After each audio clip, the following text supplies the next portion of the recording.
Magandang hapon po sa ating lahat, lalong-lalo na po sa ating kinagagalang na guro na si Ma'am Rosel M. Bulan. Magandang hapon po, Ma'am.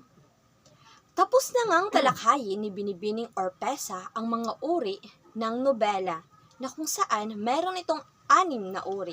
Una, nobelang tauhan. Pangalawa, nobelang romansa. Pangatlo, nobelang makabanghay.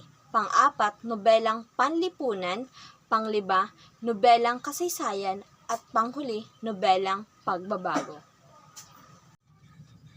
Ngayon naman ay tatalakayin natin ang mga tradisyong matatagpuan sa nobela.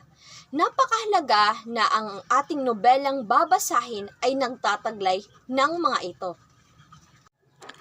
Ang tradisyong matatagpuan sa nobela, una, tradisyong katutubo. Nobelang sumasalamin sa mga tradisyong katutubo at naglalarawan ng kultura, pananampalataya at pamumuhay ng mga katutubong Pilipino. Ang nobelang katutubo ay nagtataglay ng mga kultura, pananampalataya at pamumuhay ng mga katutubong Pilipino. Isa sa limbawa ay ang pinakatanyag na nobela na isinulat ni Dr. Jose Rizal ay ang Noli Me Tangere na nangangahulugang "Huwag mo kong salingin".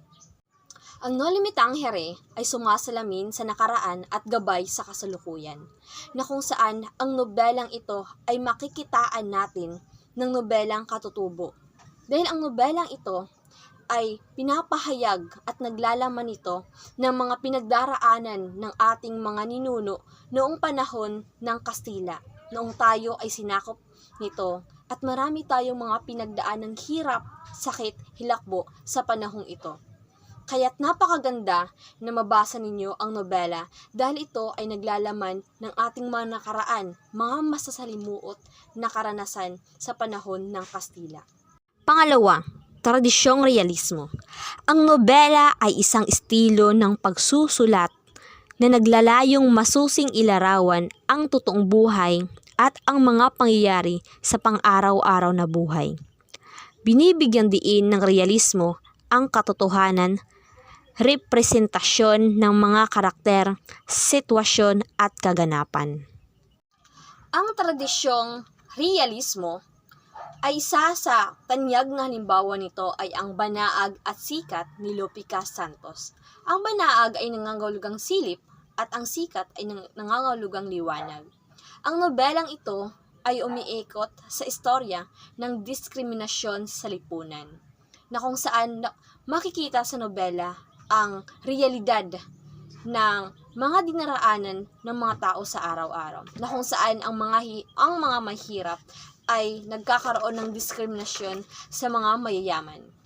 Mula noon hanggang ngayon ay meron pa rin nagaganap na diskriminasyon sa ating lipunan. Ang hindi pantay na pagtrato sa mga mahirap at sa mga mayayaman. Ang pangatlong tradisyong matatagpuan sa nobela ay ang tradisyong panrelihiyon. Sa mga nobela, mababasa ang tungkol sa pananampalataya, ang pagkilala sa makapangyarihan ng Diyos, ang mga pagmimilagro at tungkol sa kagandahang asal. Ang tradisyong panrelihiyon ay isa sa makikitaan natin na nagtataglay nito ay ang nobelang Urbana at Felesa ni Padre Modesto Castro, na kung saan ito ay umiikot sa istoryang dalawang magkapatid na naghahatiran sila ng mensahe, na kung saan sumasalamin dito ang kagandahang asal ng magkapatid na nagbibigay sila ng mga payo sa isa't isa. At sumasalamin din dito ang mga pananampalataya ni Urbana at Felisa. Ang nobela ay tinuturing na makulay, mayaman at makabuluhang anyo ng panitikang tuluyan.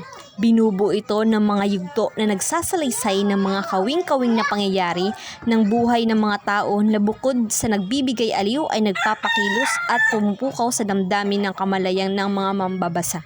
At dito na po nagtatapos ang aking pag-uulat. Maraming salamat po.